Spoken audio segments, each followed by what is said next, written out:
यदा यदा हि धर्मस्य ग्लानिर्भवति भारत अभ्युत्थानम् अधर्मस्य तदात्मानं सृजाम्यहम् परित्राणाय साधूनां विनाशाय च दुष्कृतां धर्म संस्थापनार्थाय संभवामि युगे युगे। কুরুক্ষেত্রতে যে যুদ্ধ হয়ে চলেছে সেটা এতটাই ভয়ানক যে সূর্য তো নিজের চোখ বন্ধ করে নেবে। আমি কি করব? চোখ বন্ধ করে নেওয়া তো আমার আয়ত্তে নেই। যদি নাও দেখতে চাই তাহলেও অসহায়ভাবে আমি দেখে চলেছি। আমি পিতাকে পুত্রের সাথে, ভাইকে ভাইয়ের সাথে, দাদুকে নাতির সাথে, মিত্রকে মিত্রর সাথে যুদ্ধ করতে দেখছি। কোনো এমন সম্পর্ক, এমন সম্বন্ধ নেই যারা কুরুক্ষেত্রতে আহত না হয়ে চলেছে, রক্তাক্ত না হয়ে চলেছে। কোনো এমন সম্পর্ক নেই যে বাণ না চালিয়েছে। কোনো এমন সম্বন্ধ নেই যারা বীর গতি প্রাপ্ত না হয়েছে। আমি রক্তের এই নদীর মাঝখানে দাঁড়িয়ে রয়েছি। আমি রক্তের ধারার অনেক সাগর পার করেছি, কিন্তু আমার রাস্তাতে আজ পর্যন্ত রক্তের এমন সাগর কখনো আসেনি। জানি না রক্তের এই নদী কবে পেরোব, আর দ্রৌপদীর খুলে রাখা কেশ কবে বাঁধা হবে। তুমি তোমার কেশ খোলা কেন রেখেছো পাঞ্চালী? এখন থেকে এই অপমানিত কেশ খোলাই থাকবে, কারণ আপনারা যখন এই খোলা কেশ দেখবেন আপনাদের এটা মনে পড়ে যাবে যে দুঃশাসন পূর্ণ সভার মাঝে এই কেশের অপমান করেছিল। এদের ভালো করে দেখুন সর্বশ্রেষ্ঠ ধনুর্ধর অর্জুন, এদের ভালো করে তাকিয়ে দেখুন সর্বশ্রেষ্ঠ গদাধর ভীম। এই কেশ ততক্ষণ খোলা থাকবে যতক্ষণ আপনাদের মধ্যে কেউ নিজের অঞ্জলি ভরে দুঃশাসনের ছাতির রক্ত নিয়ে এসে আমাকে এই কথা না বলবেন, এই নাও দুঃশাসনের ছাতির রক্ত, আর এটা দিয়েই নিজের কেশের অপমান ধুয়ে ফেলো।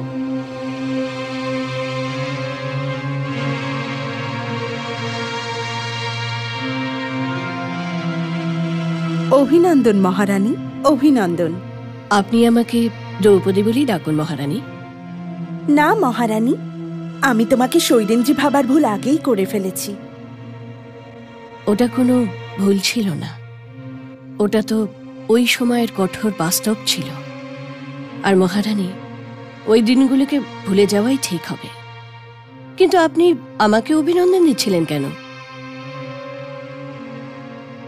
আমি অভিনন্দন এই জন্য দিচ্ছিলাম যে সুভদ্রানন্দন অভিমন্যু গঙ্গাপুত্র ভীষ্মের ধ্বজ কেটে দিয়েছে, আর গঙ্গাপুত্র ভীষ্ম প্রসন্ন হয়ে অভিমন্যুকে আশীর্বাদ দিয়েছেন। পিতামহের কাছে এদের দেওয়ার জন্যে আঘাত আর আশীর্বাদ ছাড়া কি আছে?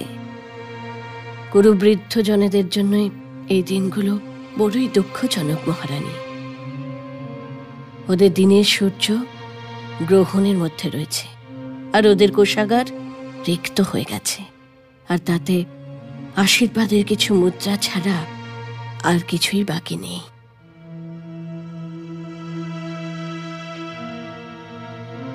নিজের এই কঠোরতা একটু কম করো দ্রৌপদী। চেষ্টা তো অনেকই করছি, কিন্তু এই কঠোরতা কম হচ্ছে না।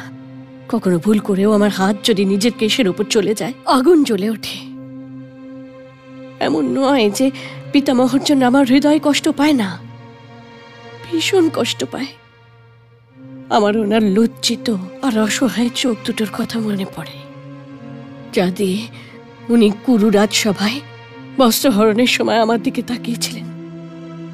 ওই লজ্জা মাখানো চোখে উনি আমার অপমানের আঘাতের ওপর স্নেহের প্রলেপ লাগানোর চেষ্টা করেছিলেন। আমি ওনার ওই চোখের প্রতি শ্রদ্ধা আর ওনাকে প্রণাম জানাচ্ছি। কিন্তু মহারানী, উনি কি সত্যি সত্যি জানেন না যে ওনার প্রতিজ্ঞা আর কর্তব্য ধর্মের থেকে বড় হতে পারে না? অবশ্যই জানেন উনি। কিন্তু আজ হস্তিনাপুরে এমনই হাওয়া বয়ে চলেছে যে ধর্মের বড় বড় ছায়া দেওয়া বৃক্ষকেও ধর্মের পথ থেকে উপড়ে নিয়ে ছুঁড়ে ফেলে দেওয়া হচ্ছে। আচার্য দ্রোণ, কৃপাচার্য, পিতামহ, এই মহাত্মাদের এই যুদ্ধে কোন পক্ষ নেওয়া উচিত ছিল আর ওরা কোন পক্ষে দাঁড়িয়ে রয়েছেন আজ? আমি ওদের মধ্যে কারোরই বীরগতি প্রাপ্ত হবার সংবাদ পাবার প্রতীক্ষা করতে চাই না, কিন্তু আমি ওদের বীরগতি প্রাপ্ত হবার সংবাদের প্রতীক্ষা করে চলেছি।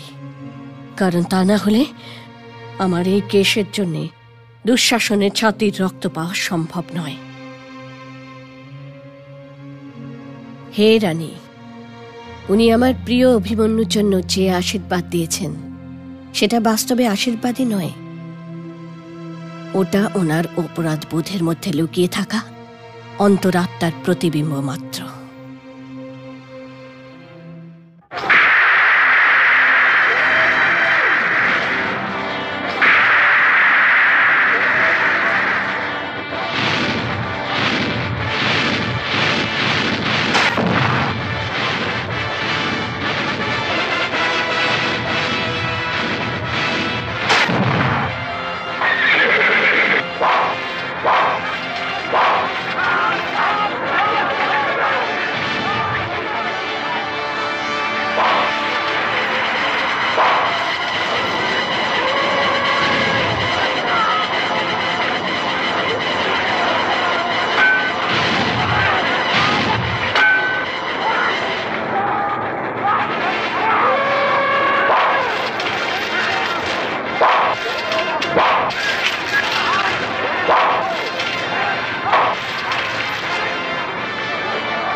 দুঃশাসন, এখনই গিয়ে কুলগুরু আচার্য দ্রোণ আর সমস্ত যোদ্ধাদের বলো যে ওরা সবাই পিতামহ ভীষ্মের সুরক্ষার দিকে যেন বিশেষ নজর দেন, কারণ এই যুদ্ধে একা উনি যে আমাদের সবাইকে বিজয়ী প্রসাদ দেবেন। এই জন্য ওনাকে সুরক্ষিত রাখাটা ভীষণই আবশ্যক। যাও।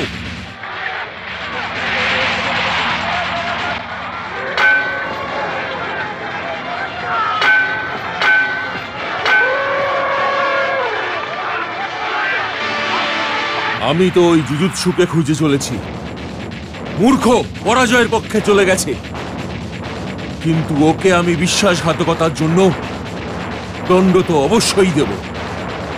সারথি, রথ যুযুৎসুর দিকে নিয়ে চলো, চলো।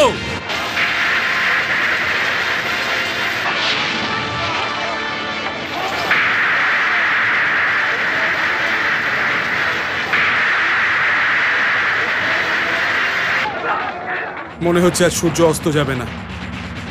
পিতামহর বাণ আমার সৈনিকদের এমন ভাবে কেটে চলেছে যেন কোনো কৃষক নিজের ক্ষেতকে কাটছে। আপনি চিন্তা করবেন না মহারাজ, বিজয় সর্বদা ধর্মেরই হয়ে থাকে। আপনার পিতামহ যোদ্ধা নন, একজন কাপুরুষ। যদি উনি যোদ্ধা হতেন তবে নিজের ইচ্ছা মৃত্যুর কবচ খুলে রেখে রণভূমিতে আসতেন। অর্জুনের কাছেও দিব্যাস্ত্র আছে, কিন্তু ও তার প্রয়োগ করছে না। এই রণভূমিতে কেবলমাত্র একজন কাপুরুষ আছে মহারাজ, আর ওই কাপুরুষ হচ্ছে গঙ্গা পুত্র ভীষ্ম। উনি ভালোই জানেন যে বীরগতি প্রাপ্ত হওয়ার দিকে যাওয়া সমস্ত পথই তো বন্ধ আছে।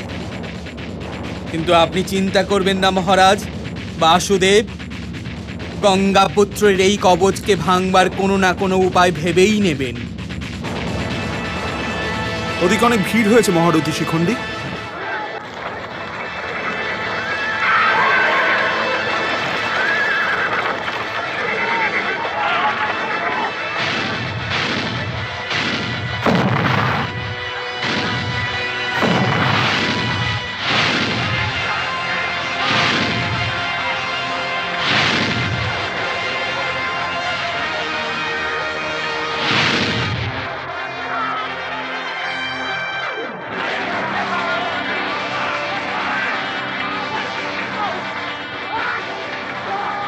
তুমি কে হে বালক? আমি মৎস্য নরেশের পুত্র, উত্তর মহারথী শল্য। কিন্তু এটা আমার অর্ধেক পরিচয় মহারথী শল্য। আর তোমার সম্পূর্ণ পরিচয়টা কি? আমার বয়স দেখবেন না মদ্র নরেশ, আপনার শরীরে আমার বাণের দ্বারা লাগা আঘাতের গভীরতা দেখুন। ওই আঘাতের গভীরতা মাপবার পরেই তোমাকে জানবার বড়ই ইচ্ছে হয়েছে হে বালক। নিজের সম্পূর্ণ পরিচয় দাও। যে যোদ্ধার সারথি আজ স্বয়ং বাসুদেব কৃষ্ণ মহারথী শল্য, বিরাট যুদ্ধতে আমি ওই যোদ্ধারই সারথি ছিলাম। নিজের জিহ্বাকে তার আকারের থেকে লম্বা হতে দিও না হে বালক। আর এখন এটা সামলাও।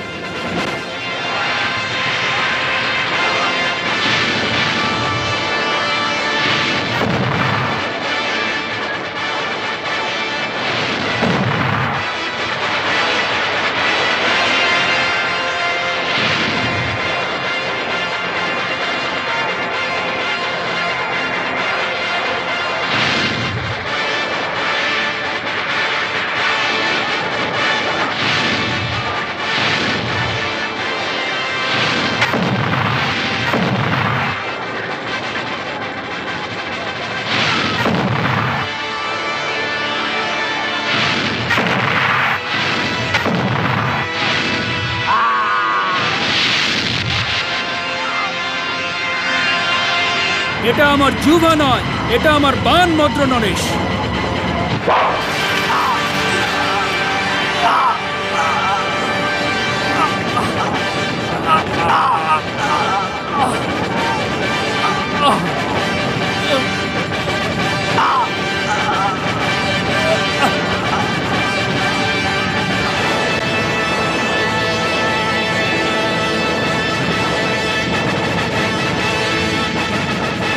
হে মহারথী বালক, আমি তোমার মৃত্যুকে সাদর প্রণাম জানাচ্ছি।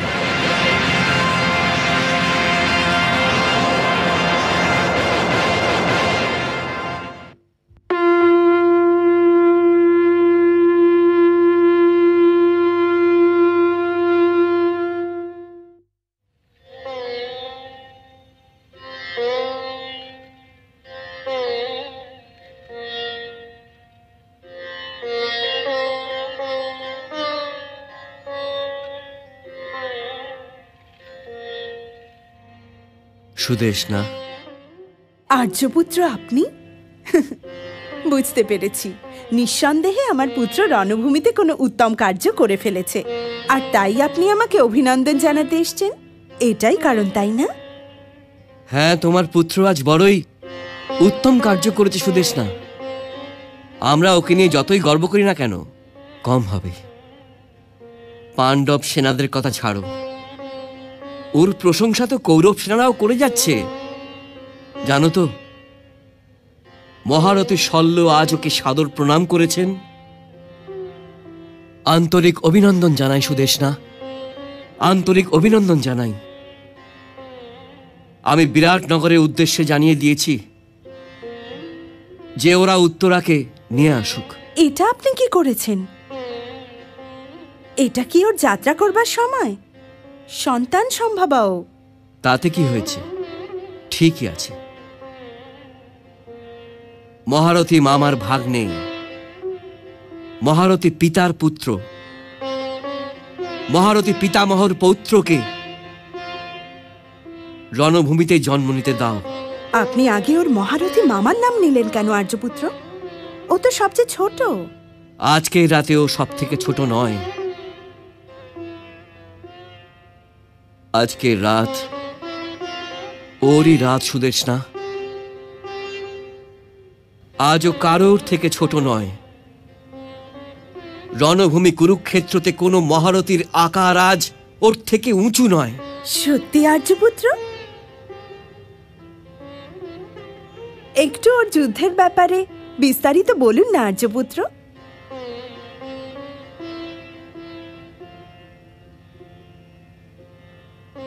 যখন শল্যর সাথে মুখোমুখি হয়েছিল, তখন শল্য ওকে জিজ্ঞাসা করেন, তুমি কে হে বালক? তখন ও বলে, আমি মৎস্য নরেশের পুত্র উত্তর।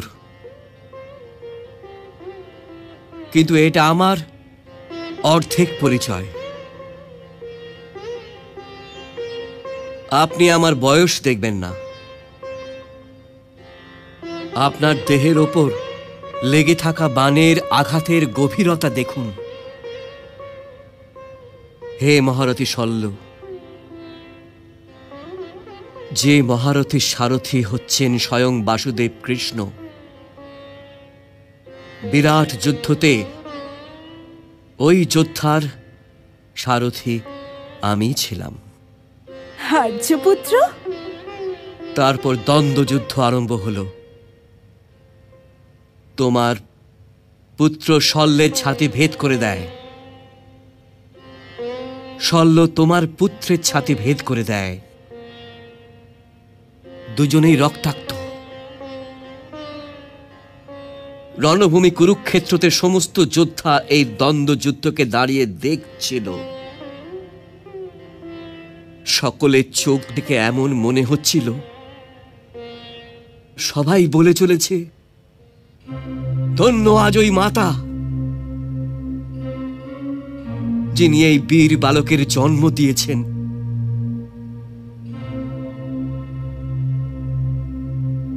কিন্তু কিন্তু আপনি কাঁদছেন কেন?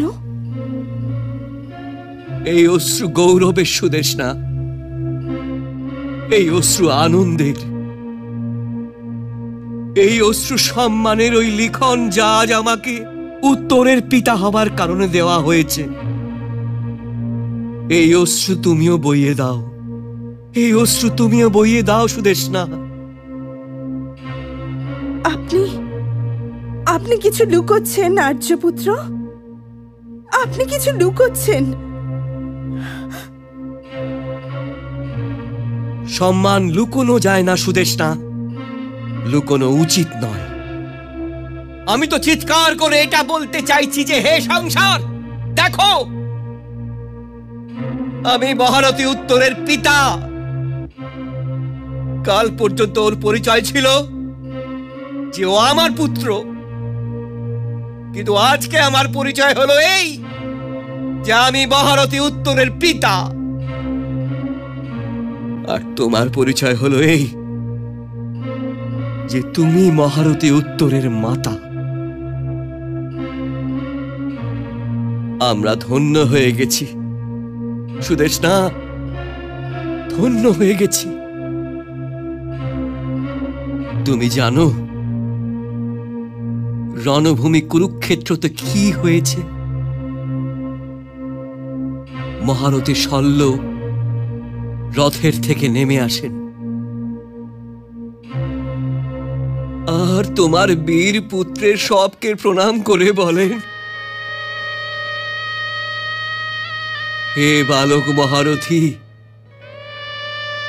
আমি তোমার মৃত্যুকে সাদর প্রণাম জানাচ্ছি। উনি কাকে বলেছেন? আমার আমার উত্তরের সবকে? হ্যাঁ সুদেষ্ণা, হ্যাঁ, আমি তোমার পুত্রের বীরগতি প্রাপ্ত হওয়ার জন্য শোক প্রকাশ করতে পারছি না। এটা ওর মৃত্যুকে অপমান করা হবে। আমার অভিনন্দন গ্রহণ করো বীর উত্তরের মাতা, আমার অভিনন্দন গ্রহণ করো। আমি আপনার অভিনন্দন গ্রহণ করে নিচ্ছি, গ্রহণ করে নিচ্ছি।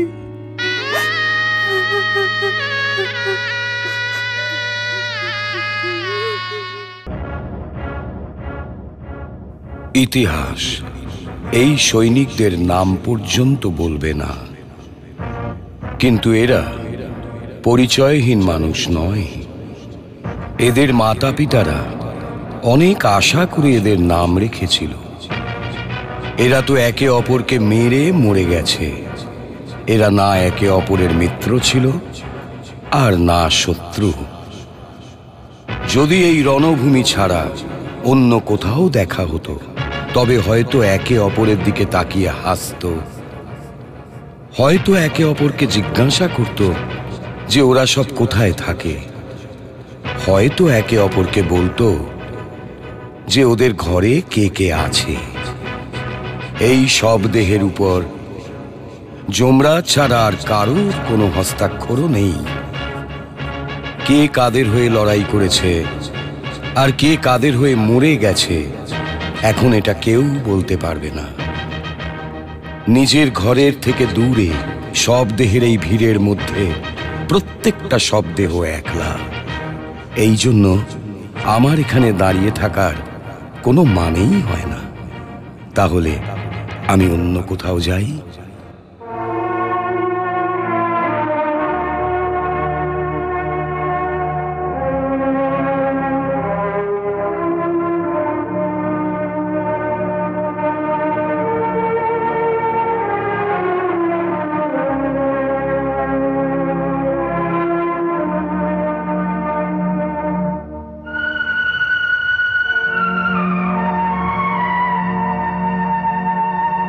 মহারানীর জয় হোক। মহারানী গান্ধারী উপস্থিত হচ্ছেন।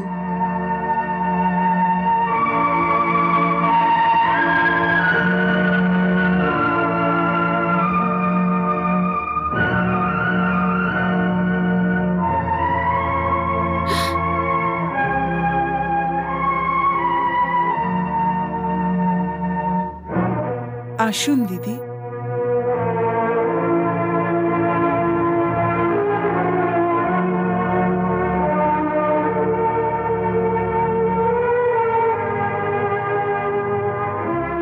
দিদি আপনি এখানে বসুন।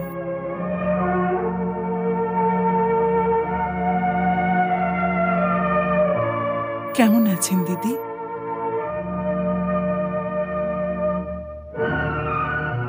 যে মাতার পুত্রদের মাঝে ভীষণ যুদ্ধ হয়ে চলেছে, সেই মাতা কেমন থাকবে কুন্তী? তোমার নিজের দিদির প্রতি শ্রদ্ধা অদ্ভুত।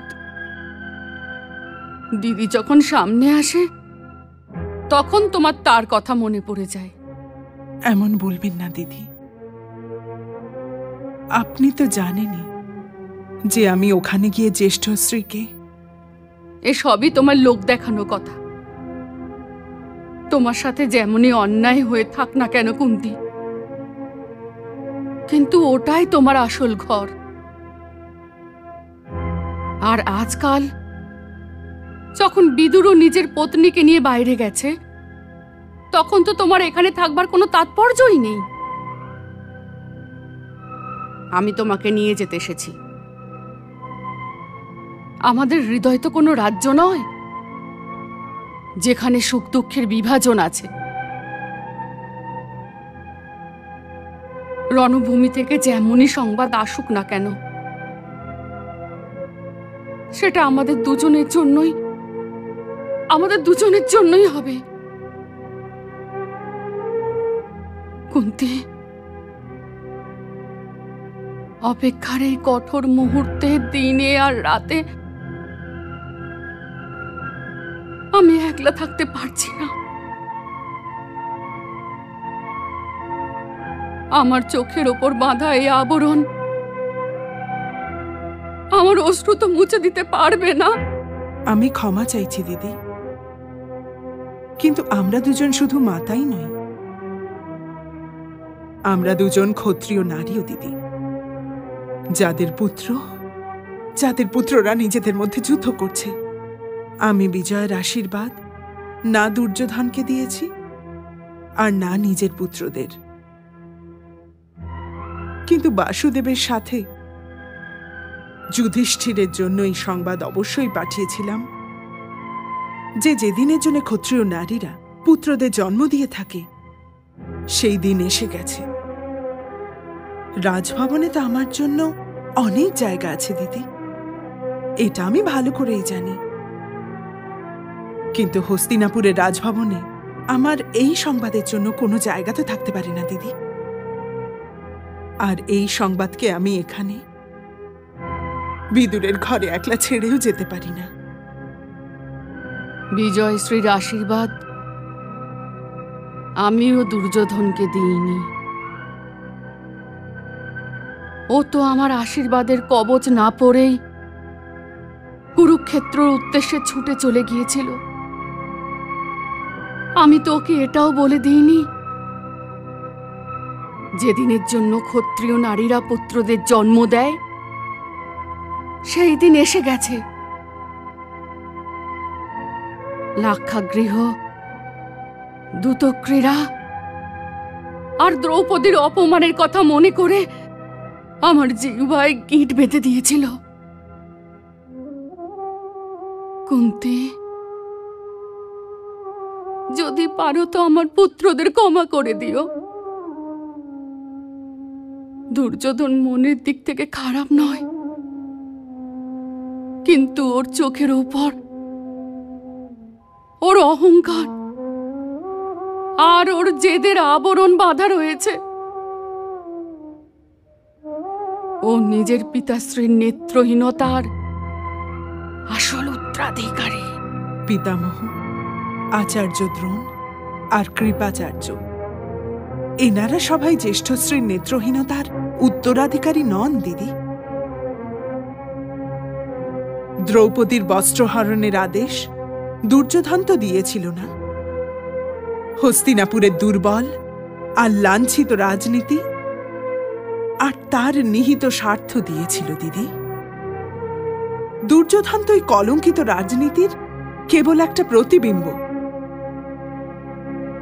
দুঃখ এটাই দিদি,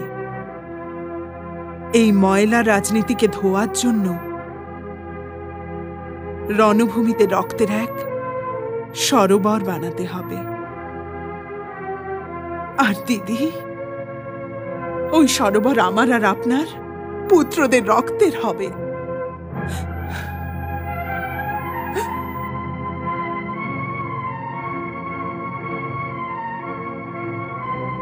আমি আজ তোমাকে এই সংবাদ দিতে এসেছি। আজ ওখানে ভীষণ যুদ্ধ হয়েছে, হাজার হাজার যোদ্ধা আর সৈনিকরা মারা গেছে, বড় বড় রাজাদের ধ্বজ কাটা গেছে। কিন্তু ওই যুদ্ধতে তোমার পুত্ররাও সুরক্ষিত আছে, আর আমার পুত্ররাও। কিন্তু এই যুদ্ধতে প্রত্যেক দিনের শেষে আসন্ন সন্ধে আপনার কাছে আমাকে দেবার জন্য এই সংবাদ থাকবে না। ভগবান, ভগবান আপনার পুত্রদের অনেক আয়ু দিন দিদি। ভগবান তোমার পুত্রদেরও দীর্ঘায়ু করুন। এখন এটাই দেখার যে ভগবান কার আশীর্বাদের মান রাখছেন।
জ্যেষ্ঠ ভ্রাতা,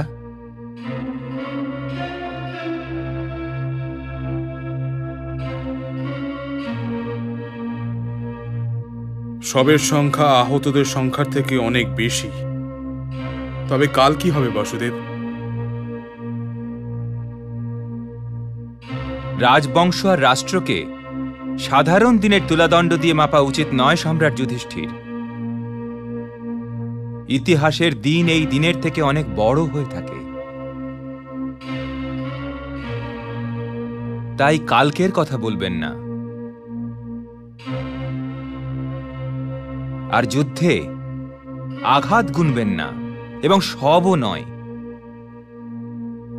যার সাথে ভীম, অর্জুন, নকুল আর সহদেবের মতন ভাই আছে, যার ধ্বজার নিচে অভিমন্যুর মতন পুত্র যুদ্ধ করে চলেছে, যাকে সাত্যকী, মৎস্য নরেশ, মহারাজ দ্রুপদ আর মহারথী শিখণ্ডী সহযোগিতা করে চলেছে, আর যার সেনাদলের প্রধান সেনাপতি ধৃষ্টদ্যুম্নের মতন মহারথী, সেই সম্রাটের উদাস হবার আর যুদ্ধের ফলাফল নিয়ে চিন্তিত হবার কোনো কারণই নেই।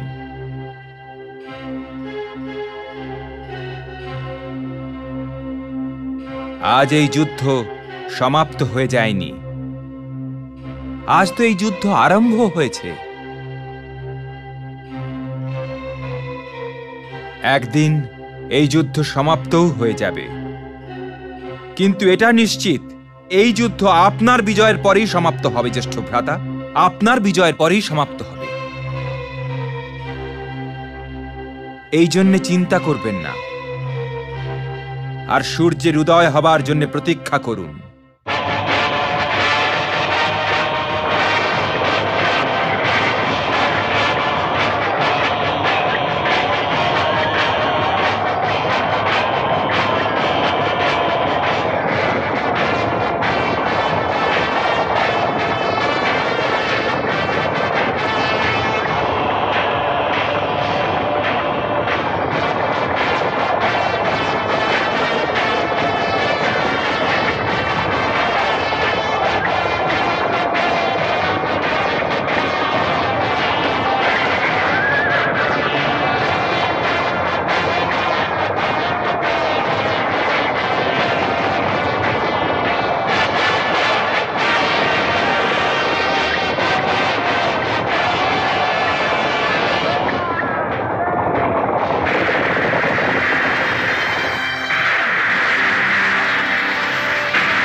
কি দ্রুপদ পুত্র কি বীরগতি প্রাপ্ত হয়েছে সঞ্জয়?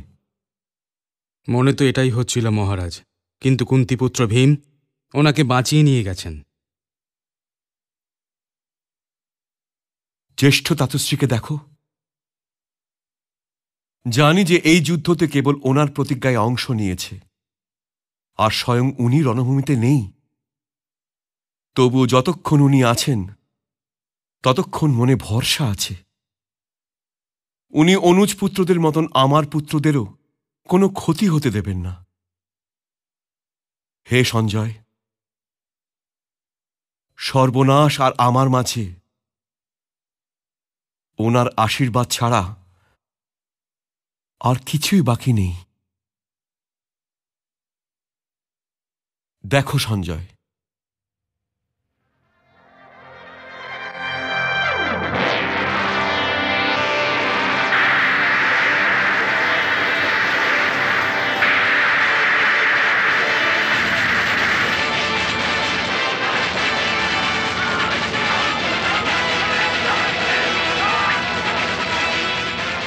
হে গিরিধারী, যদি পিতামহকে আটকানো না যায় তবে আমাদের বিজয় অসম্ভব।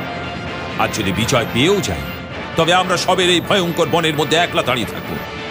এর জন্য কোনো উপায় তো করতেই হবে। হে মহাবাহু, তুমি কি উপায়ের কথা ভাবছো? বিজয়ের জন্য। বিজয়ের জন্য পিতামহকে বধ করাটা আবশ্যক। রথ ওনার দিকে নিয়ে চলুন। যেমন তোমার ইচ্ছা। ইচ্ছা নয় কেদার, ইচ্ছা নয়, কর্তব্য পালন।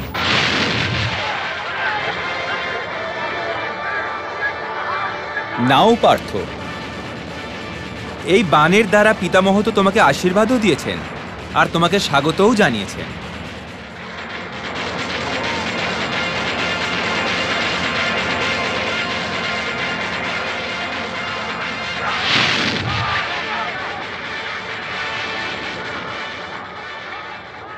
তুমি বিজয়ী হও বৎস, বিজয়ী হও।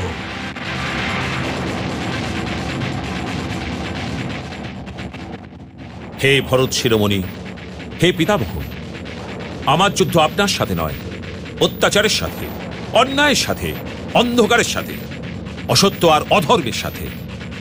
তবে কি আপনি অধর্মের পক্ষে যুদ্ধ করতে এসেছেন পিতামহ? এই দুই সেনা তর্ক বিতর্কের সমস্ত সাগর পার করে এই রণভূমিতে এসে পৌঁছেছে পুত্র। আর তাছাড়াও তর্ক বিতর্ক করার জন্য রণভূমি উচিত স্থান নয়। এই জন্য যা কিছু বলার নিজের বাণের ভাষা দিয়ে বলো পুত্র, আমিও ওই ভাষাতেই উত্তর দেব। যথাজ্ঞা।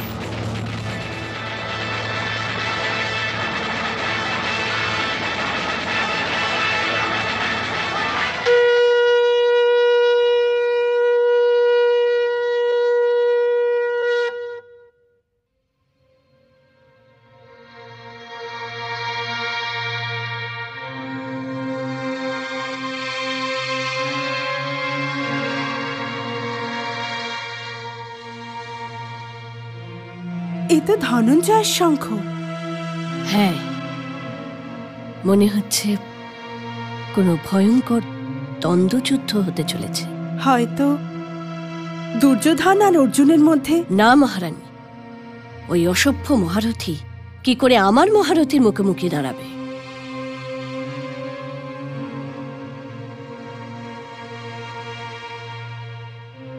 তবে কি অঙ্গরাজ কর্ণ আর পিতামহ তো ওই সুতপুত্রকে যুদ্ধ করার আজ্ঞা পর্যন্ত দেননি।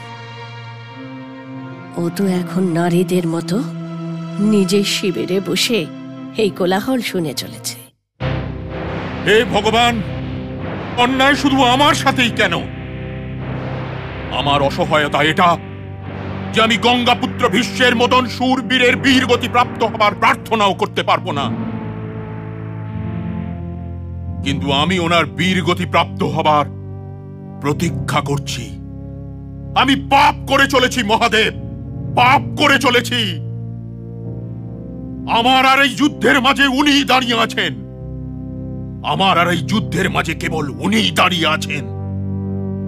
আর যদি আমি এই যুদ্ধে অংশ না নিই, তাহলে আমি 1000 বার জন্ম নিলেও তবু আমি দুর্যোধনের ঋণ শোধ করতে পারবো না। হে মহাদেব, আমাকে এই পাক থেকে বের করুন। গঙ্গাপুত্রকে বলুন যে উনি এই যুদ্ধে অংশ নেওয়ার জন্য আমাকে আমন্ত্রিত করুন।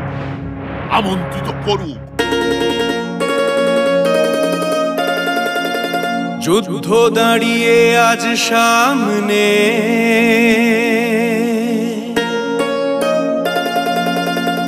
আর অসহায় মহাবীর